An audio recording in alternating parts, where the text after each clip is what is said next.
అందరికీ నమస్తే. నా పేరు రామ్మూర్తి గౌడ్, బీసీ విద్యార్థి విభజన సంఘాల జేఏసీ చైర్మన్.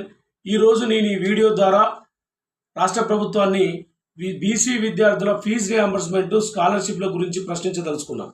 ఈరోజు మీరు చూస్తున్నారో లేదో, ఈ బీసీ విద్యార్థులు కానీ అందరూ చదువుకుంటున్న విద్యార్థులు కానీ ఎస్సీ ఎస్టీ బీసీ విద్యార్థులకు ఫీజు రియంబర్స్మెంట్ రాక, స్కాలర్షిప్లు రాక, ట్యూషన్ ఫీజులు రాక, ఏదైతే బీసీ గురుకులాలల్లా బీసీ హాస్టళ్ళల్లా ఉంటున్నటువంటి విద్యార్థుల అవస్థలు చూసినట్టయితే చాలా ఘోరాతి ఘోరమైనటువంటి పరిస్థితి ఉంది.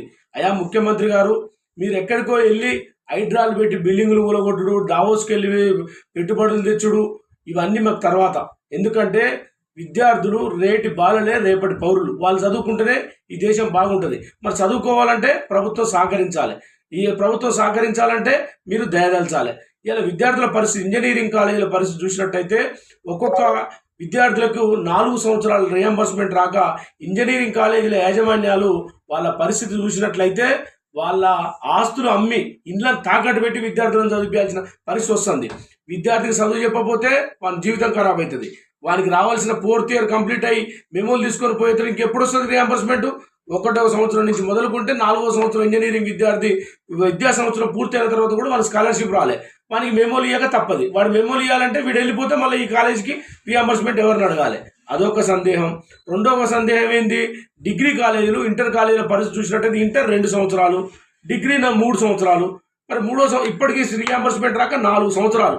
అంటే డిగ్రీ చదివిన వాళ్ళు వెళ్ళిపోయారు, ఇంటర్ చదివిన 2 సంవత్సరాలు 2 బ్యాచ్లు వెళ్ళిపోయినాయి, బీటెక్ చదివిన వాళ్ళు 1 బ్యాచ్ అయిపోతుంది.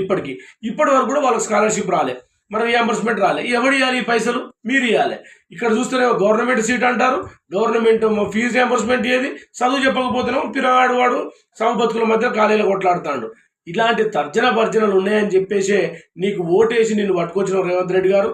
పోయిన గవర్నమెంట్ వాళ్ళని పక్కన జరిపి నీకు ఓటేసి తీసుకొచ్చినావు. మరి నీ ప్రభుత్వం కూడా ఇవాళ మనం చూసిన మొన్న ఎంత కావాలి? 5,000 కోట్లు పెడితే ఇవాళ మొత్తం పూర్తి రియంబర్స్మెంట్లను కూడా కట్టేయచ్చు. ఇలా 5,000 కోట్ల నుంచి 10,000 కోట్లు ఖర్చు పెడితే విద్యార్థులు చాలా సంతోషంగా చదువుకుంటారు. కాబట్టి రాష్ట్రంలో విద్యార్థులు ఇలా పడుతున్న అవస్థలు చాలా ఘోరంగా ఉన్నాయి. విద్యాశాఖ మంత్రిగా, ముఖ్యమంత్రిగా మీకే విజ్ఞప్తి చేస్తున్నా, దయచేసి బీసీ విద్యార్థులకు రావాల్సినటువంటి ఎస్సీ ఎస్టీ బీసీ విద్యార్థుల రియంబర్స్మెంట్ స్కాలర్షిప్ను మంజూరు చేయండి అని చెప్పి విజ్ఞప్తి చేస్తున్నా.